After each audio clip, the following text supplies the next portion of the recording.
नमस्कार सांग मैंने आपण मन स्वागत कर नरेंद्र आपण मैंने मोर यूट्यूब चैनल केएस क्लासेस रे स्वागत। वर्तमान पिले माने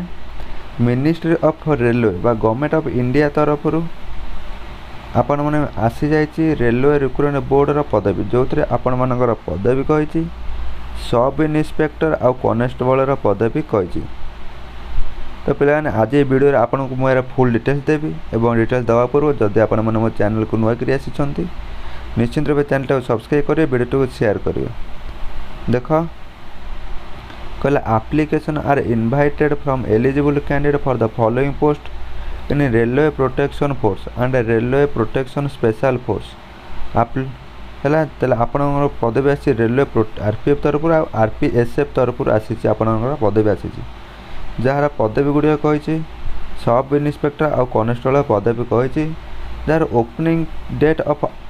एप्लिकेशन ओपनिंग डेट ऑफ 15/4/2024 आपण मानकर आरंभ करा अप्लाई आरंभ हम और closing date of last date आपण मानकर 14 मे पर्यंत आपण मानकर लास्ट डेट रहिबो। देख बर्तमान तापर कहला वैकेंसी आपण मान कहला सब इन्स्पेक्टर पदवी आपण मानकर इनिशियल पे हिसाब से आपन को 35,400 टंकार दरमा मिलिबो जोटा बहुत बढ़िया सैलरी पिले माने एटा इनिशियल पे। जदि आपण माने ग्रेजुएशन करथेबे ताले आपण माने ए पदवी अप्लाई करि परिबे एवं बयस जदि आपण मानकर 20 वर्ष 28 वर्ष होइतिबो ताले आपण माने मधे ए पदवी अप्लाई करि परिबे एवं सब इन्स्पेक्टर पदवी रे आपण मानकर 452 टी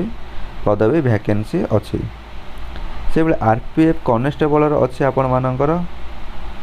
4208 टी पदवी वैकेंसी अछि। जदि आपण बयस 18 वर्ष 28 वर्ष ताले आपण माने ए पदवी अप्लाई करि परिबे एवं एथिपे आपण मान इनिशियल पे हिसाब से आपन को 21,700 टंकार दरमा मिलिबो एवं जदि आपण माने 10वीं पास करछंती कोन से टेक्निकल बोर्ड बा यूनिवर्सिटी ताले आपण माने निश्चित रूप ए पदवी पय अप्लाई करि परिबे हला। एज कही देला पिला माने जदि आपण बयस 1/7/2024 की जदि बयस 18 वर्ष रु 28 वर्ष होचे आपण मानकर कनेस्टेबल पदवी पय एवं 18-20 वर्ष 28 वर्ष होची जब आपण मानकर सब इन्स्पेक्टर पदवी पाई जदि आपण बयस होची ताले आपण ए पदवी पे अप्लाई करि परिबे।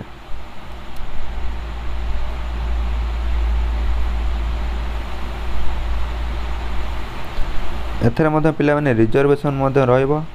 रिजर्वेशन फॉर वुमेन माना पय अछि मध्ये एक्स सर्विस माना पय मध्ये अछि। मोड ऑफ एग्जामिनेशन ने कहला आपण मानकर मोड ऑफ एग्जामिनेशन आपण मानकर सीबीटी टेस्ट हेबो तापर फिजिकल एफिशिएंसी टेस्ट हेबो तापर फिजिकल मेजरमेंट टेस्ट तीनोटी पर्याय सइला पर तापर आपण मानकु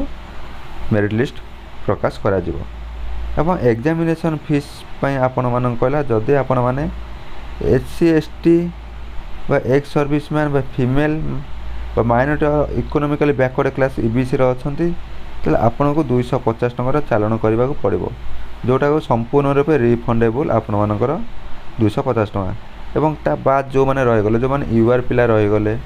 तो एससी बीसी पिला रहि गले से माने पय 500 टंका चालान करबा पड़िबो जो थरे आपण मानकर 400 टंका आपण मानकर रहबो रिफंडेबल रहबो। 400 टंका केते रिफंडेबल हो जतरा आपण एग्जाम देबा परे बुझला। तो एवं देखो आपण मानकर वेबसाइट जदि आपण माने केउ जोन अछंती ताले आपण मानक वेबसाइट जेमते हमर जोन होची भुवनेश्वर आम वेबसाइट होची www.rrbbs.gov.in डायरेक्ट आपण जाई अप्लाई करि परिबे।